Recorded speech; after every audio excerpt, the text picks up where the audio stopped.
હજી સુધી આ કાયદામાં ફાયદા શું થાય છે ને એ આ ભાજપના નેતા સમજાવી જ નથી ગયા, કારણ કે બધા અંગૂઠા સાપ જ ભેગા થયા છે. અરે રૂપાણી સાહેબ, રાહુલ ગાંધી તમને એક ખાલી અંગ્રેજીમાં પ્રશ્ન પૂછશે ને ત્યાં તમારી બોલતી બંધ થઈ જાય, પીપુડી બંધ થઈ જાય તમારી. મર્સિડીઝમાં તમને નથી ફરવા દેવાના, એ આ ખાલી નેતાઓ જ ફરશે, ભાજપના ઓલા કમળિયા બધા.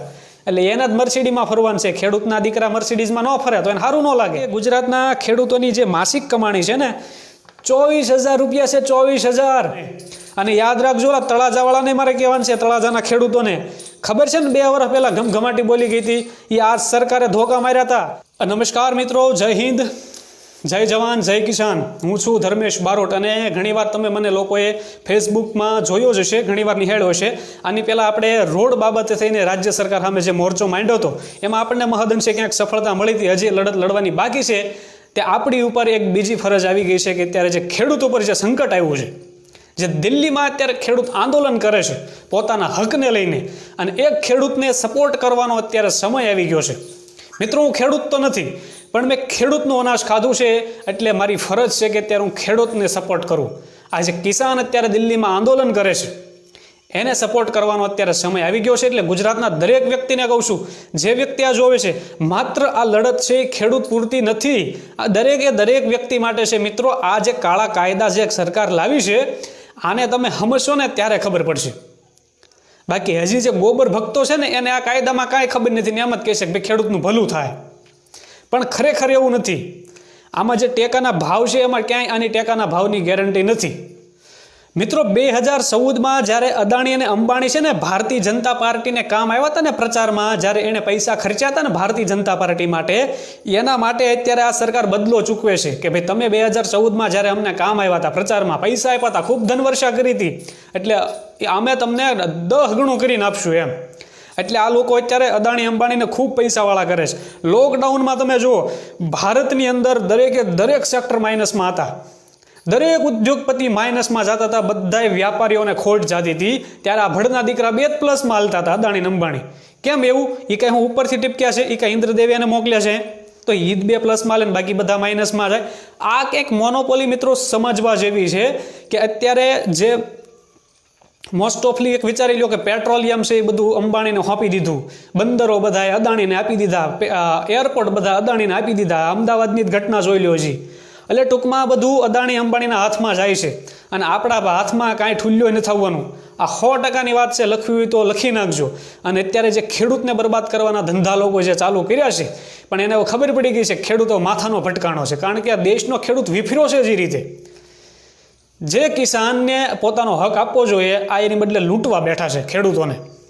અને હું ખાસ કહું છું કે જે અત્યારે ખેડૂત આંદોલન શરૂ થયું છે, મારી જે ફરજ છે એ હું ફરજ પૂરી કરીને રહીશ. હું ભલે ખેડૂત નથી, પણ મને ખબર છે કે કેટલા વિશે થાય. આજે ખેડૂત અત્યારે દિલ્હીમાં ગયા છે, ઘૂઘરા વગાડવા નથી ગયા. મિત્રો, યાદ રાખજો, પોતાનો હક લેવા ગયા છે. અને મોદી સરકારના પેટમાં જે પાણી નથી હલતું, જે બહુ દેશભક્તિની વાતો કરે છે ને, અને હું રાજ્યની રૂપાણી સરકારને કહું છું, આ વિડીયો દ્વારા સાંભળી લેજો કે હવે આપણે ચાલુ કરવાનું છે. હું પહેલાં મારા તાલુકાથી શરૂઆત કરીશ કે ખેડૂતોને સમજાવવાની, અને જે નાગરિક, જે રાજ્યના નાગરિકને ખબર નથી કે આ કાયદો શું છે, એ દરેક વ્યક્તિને હું ગામડે જઈને આ કાયદો સમજાવીશ કે આ રીતે તમને ડફોળ બનાવવાના છે. આ વસ્તુ યાદ રાખજો. ખેડૂતને કઈ રીતે લૂંટવાનો છે, એ સરકારે કઈ રીતે કાયદો બનાવ્યો છે, એ હું ગામડે જઈને ખેડૂતોને ભેગા કરીશ અને જાગૃત કરીશ. કારણ કે હજી ઘણા એવા ખેડૂતો છે જેને ટેકાના ભાવની જ નથી ખબર કે ટેકાનો ભાવ શું છે. ઘણા એવા ખેડૂતો છે, ભલે અમુક વ્યક્તિને ખોટું લાગતું છે ગામને તેમને, પણ વાસ્તવિકતા છે મિત્રો, એ સ્વીકારવી પડશે. એટલે મેં નક્કી કર્યું છે કે પહેલાં મેં જે રોડ બાબતે જે ઝુંબેશ ચલાવી હતી, હવે આ ખેડૂતોને જાગૃત કરવાનો વારો છે. કારણ કે બધી દિશામાંથી આ જે ભારતીય જનતા પાર્ટીની જે ઠોકશાહી સરકાર છે ને, એ લોકોને બેવકૂફ બનાવવા જ નીકળી છે. હા, ખેડૂતો જે દિલ્હીમાં આંદોલન કરે છે એમાં ભારતીય જનતા પાર્ટીના નેતા એવું કહે છે કે એમાં પાકિસ્તાનને ચાઇનાનો હાથ છે.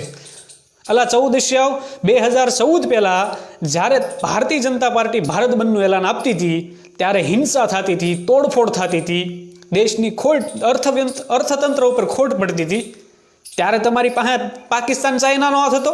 ત્યારે તમને હું ઓલો હાફિઝ સૈયદ મદદ કરતો હતો પાકિસ્તાનથી, ઇમરાન ખાન તમને ભંડોળ પૂરું પાડતો હતો. અત્યારે ખેડૂતોને બદનામ કરવાના ધંધા શરૂ કર્યા છે તમે. અને ગુજરાતમાં જે મોસ્ટ ઓફલી શહેરમાં જે લોકો રહે છે ને એને ખાસ કેવું છે કે મિત્રો તમે જે અન્ન ખાઓ છો ને એ ખેડૂતના ખેતરમાં જ ઉગે છે કે ગૂગલમાંથી નથી આવતું. એટલે તમારું જે પેટ ભરાય છે ને એ ખેડૂત જ ભરે છે. તો ખેડૂતને સપોર્ટ કરવાનું રાખો. અંધભક્તિ અત્યારે ખરેખર બંધ કરવી પડશે અને અંધભક્તોના લીધે જ અત્યારે દેશની પત્રે ઠોકાય છે. જે ભારત દેશે, જે ગુજરાતે નરેન્દ્ર મોદી ઉપર વિશ્વાસ કરીને એને દેશના લીડર બનાવ્યા હતા, આ એ જ મોદી છે કે અત્યારે અદાણી અંબાણીના ડીલર બની ગયા છે અને અત્યારે દેશની પત્રે ઠોકવાનું ચાલુ કર્યું છે. એટલે જે લોકો શહેરમાં રહે છે, 8 તારીખે જ્યારે ભારત બંધનું એલાન હતું ને ત્યારે ગામડામાં ખૂબ સફળતા મળી હતી ગુજરાતમાંથી, યાદ રાખજો. અને અત્યારે વારાઘડીએ જે રાજ્યના રૂપાણી સરકાર એમ કહે છે ને કે ભાઈ ગુજરાતમાં ભારત બંધ ફેલ ગયું હતું, એકદમ ખોટી વાત છે. ગામડામાં અને સૌરાષ્ટ્રમાં ખૂબ સફળ રહ્યું આ ભારત બંધનું એલાન અને શહેરોના લોકોએ સપોર્ટ નહોતો કર્યો. કોને ખબર, કદાચ ગોબર ખાતા હોય એવું બની શકે ને. ખેડૂતનો નાસ્તો ખાતા ન હોય, પેટમાં જાતું ન હોય, એને ખેડૂત શું છે ખબર જ ન હોય. ક્યારેક રાતે આવો ખેડૂતના ખેતરમાં ઉજાગરા કરો ને ત્યારે ખબર પડે કે ધાન કઈ રીતે પાકે. અને તમને કઈ રીતે ખોટ જવાની છે ને એ કહી દઉં. ખેડૂત પાસેથી પહેલાં શોષણ કરીને નીચા ભાવે જે અનાજ ખરીદવામાં આવશે, જ્યારે માર્કેટમાં આવશે ને ત્યારે એનો ભાવ ડબલ થાય. અત્યારે માની લો 400 રૂપિયાના મણ ઘઉં મળતા હોય ને તો એ કાલ સવારે 600 રૂપિયાના મળશે. એટલે તમારા ખિસ્સામાંથી 200 રૂપિયા જાય એક મણે. એટલે આ બધું છે ને બહુ મોનોપોલી છે. મારે ઘણા બધા આ જે કાયદા કાનૂન છે, કાયદા જે ખેડૂતના લાવ્યા છે મોદી સરકાર, કાળા કાયદા, એ મારે પબ્લિકને સમજાવવાના છે કે આમાં શું ડખો છે એમ. એટલે હું ગામડે જવાનો છું. પહેલાં મારા તાલુકાથી શરૂઆત કરીશ, પાલીતાણા તાલુકાથી, કે દરેક ગામડાના ખેડૂતને સમજાવીશ કે આ ભડના દીકરા તમને બેવકૂફ બનાવવા નીકળ્યા છે. એટલે દરેક ખેડૂતોએ જાગૃત થવું પડશે, પોતાનો હક માગવો પડશે. અને તમારો હક નહીં માગો ને તો તમારી આવનારી પેઢી બરબાદ થાય. અને એ તમને પૂછશે કે તમે શું કર્યું એ વખતે, ત્યારે તમે શું જવાબ દેહો. મિત્રો 1947 પહેલાં અંગ્રેજોનું જે શાસન હતું ને, ઘણા વ્યક્તિને ઇતિહાસ જ્યારે વાંચો ત્યારે ખબર પડે કે ભાઈ અંગ્રેજો આવા હતા. તો જે વ્યક્તિને ખબર નથી ને કે અંગ્રેજો કેવા હતા, તો અત્યારની જે તાનાશાહી ઠોકશાહી સરકાર છે ને જોઈ લો, અંગ્રેજો આ ટાઈપના જ હતા. અત્યારે કોઈ પણ વ્યક્તિ, દેશ લોકશાહી દેશ છે દોસ્તો. અને આ લોકશાહી દેશમાં દરેક વ્યક્તિને બોલવાનો અધિકાર છે. એનો અવાજ કોઈ દબાવી ન શકે. એની બદલે આ રાજ્યની રૂપાણી સરકાર અત્યારે ખેડૂત નેતાઓને દબાવવાની કોશિશ કરે છે. જે ખેડૂત નેતાને આંદોલનમાં દિલ્હી જવું છે એને અત્યારે નજરકેદ કર્યા છે.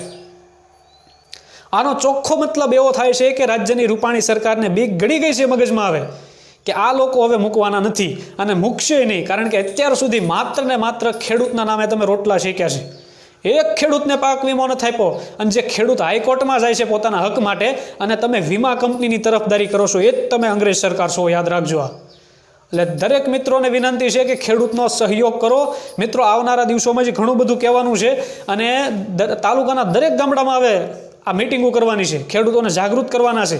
જે ગામમાં વ્યક્તિ બોલાવશે એ ગામમાં હું જઈશ, એ ગામના ખેડૂતોને સમજાવીશ. પાલીતાણા તાલુકો હોય કે બીજો કોઈ પણ તાલુકો હોય, મિત્રો જે ખેડૂતોને એમ થાય છે કે ભાઈ કાયદામાં નથી ખબર પડતી, તો એ ગામમાં હું આવીશ અને મિટિંગ કરીશ, સભાઓ કરીશ અને કહીશ કે આ જે કાળા કાયદા લાવી છે મોદી સરકાર, એમાં હું ડખો છે. જે ટેકાનો ભાવ તમારી પાસેથી છીનવાનો છે ને એ સૌથી મોટી નુકસાની છે, યાદ રાખજો. અને કોન્ટ્રાક્ટ ફાર્મિંગ, આ તમારી જમીન હડપી લેવાનું ક્યાંક ને ક્યાંક ષડયંત્ર રચાય છે. એ બહુ બધું કાયદામાં જાણવા જેવું છે.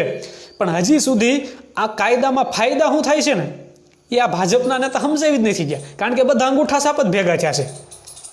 કારણ કે રાજ્યની જે રૂપાણી સરકાર છે એને હિન્દી બોલવાના ફાફા પડે છે. અને 2-4 દી પહેલાં તો ભાઈ રૂપાણી સાહેબ એવું કીધું કે રાહુલ ગાંધી બતાવે કે ભાઈ મેથી ને કોથમરીમાં શું ફેર હોય એમ. જાણે રૂપાણી સાહેબ તો બહુ મોટા ખેડૂત થઈ ગયા હોય, 100 વીઘાના માલિક હોય, એવો તો પ્રશ્ન કરે.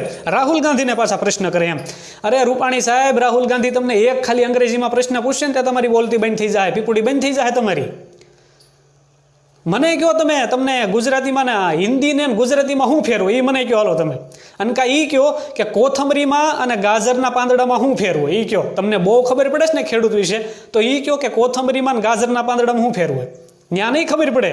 કારણ કે તમે જે બધું બોલો છો ને સ્ક્રિપ્ટેડ છે, આખું લખેલું છે, બીજા કોકે લખી દીધું છે ને તમે બોલો છો. કાંઈક હોય ત્યાંથી કે કોંગ્રેસ આમ છે ને ફલાણું ઢીકડું. સાહેબ તમે શું કર્યું એ કહો ને. પહેલાં તમે રાજ્યના ખેડૂતોની પત્તે ઠોકવાનું ચાલુ કર્યું છે.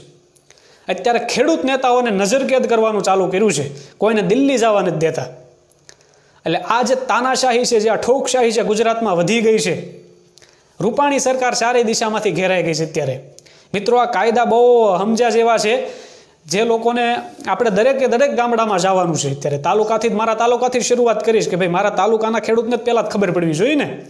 તો દરેક ગામમાં ખેડૂતોને યુવાઓને જાગૃત કરવાનું કામ હવે કરવું પડશે. અને હા મિત્રો, એક વસ્તુ યાદ રાખજો, જે આ કેન્દ્રની મોદી સરકાર બહુ બણગા ફૂકે છે ને કે પ્રધાનમંત્રી ફસલ બીમા યોજના આમ કરી નાખ્યું તેમ કરી નાખ્યું ખેડૂત માટે, તો આ જે પ્રધાનમંત્રી ફસલ બીમા યોજના છે ને એની ગુજરાતની રૂપાણી સરકારે ચોખ્ખી ના પાડી દીધી છે. કારણ કે એની પાસે પ્રીમિયમ ભરવાની તેવડ નથી, તો તમને વીમો ક્યાંથી આપે? તો યાદ રાખજો કે 25 વર્ષનું આ જે ઠોકશાહી સરકારે ખેડૂતોને વીમા નથી આપ્યા, નથી યોગ્ય વળતર આપ્યું કે નથી યોગ્ય ટેકાના ભાવ આપ્યા. અને તમને બધું ટેકાના ભાવ આપે અને પાક વીમો આપે તો તમે મર્સિડીઝમાં ન ફરવા મળો. પણ એવું જ નથી કરવા દેવાનું તમને. મર્સિડીઝમાં તમને નથી ફરવા દેવાના. એ આ ખાલી નેતાઓ જ ફરશે, ભાજપના ઓલા કમળિયા બધા. એટલે એના જ મર્સિડીઝમાં ફરવાનું છે. ખેડૂતના દીકરા મર્સિડીઝમાં ન ફરે તો એને સારું ન લાગે. તો પાછું એને એવું થાય કે ભાઈ પાકિસ્તાનથી ફંડ આવતું છે એમ.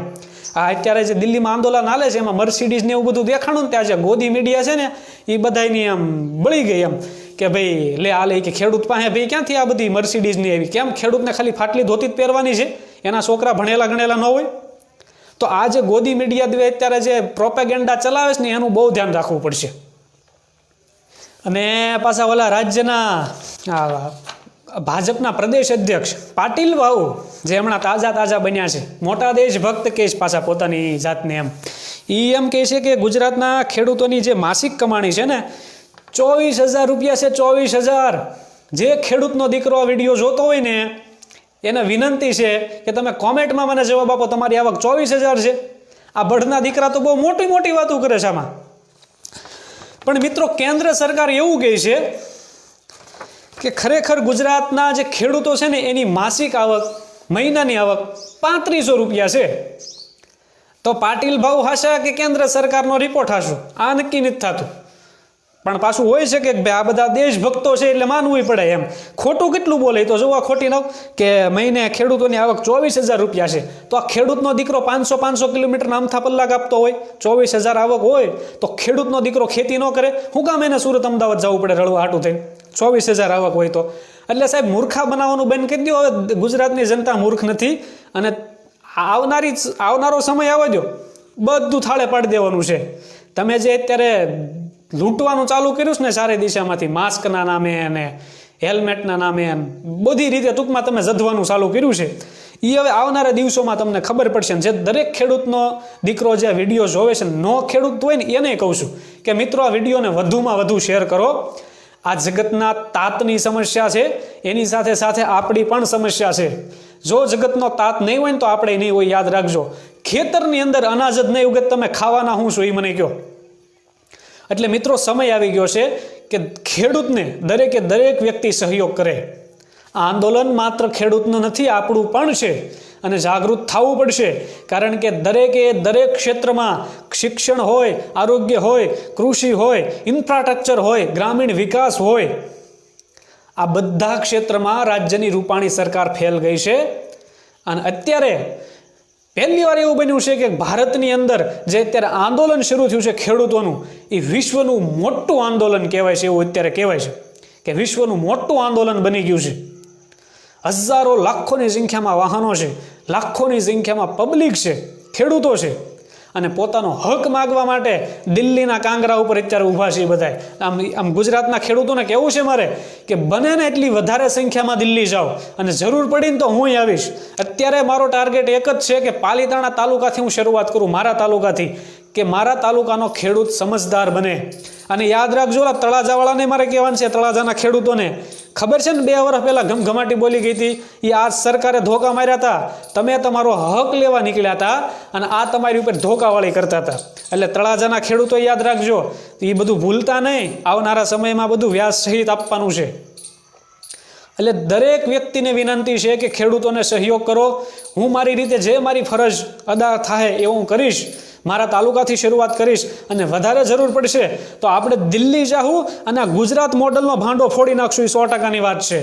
મિત્રો, વિનંતી છે આ વિડીયોને વધુમાં વધુ શેર કરો. ઘણું બધું કહેવાનું છે પણ હવે શરૂઆત થઈ ગઈ છે. કારણ કે અત્યાર સુધી થોડીક મારે પગમાં હું ઇન્જર્ડ હતો, મારો જમણો પગ, એટલે હવે આપણે મેદાનમાં આવી ગયા છીએ અને આનું જે ગુજરાત મોડલ છે એનો ભાંડો ફોડવાનો છે, ને વધુમાં વધુ જે ખેડૂત જાગૃત થાય ને કરવાના જ છે આપણે, અને દરેકે દરેક ગામમાં મિટિંગ કરવાની છે, અને આ ઠોકશાહી જે સરકાર છે ને એને ઉઘાડી કરવાની છે. જય હિન્દ, જય જગત તાત, જય જવાન, જય કિસાન, ભારત માતા કી જય.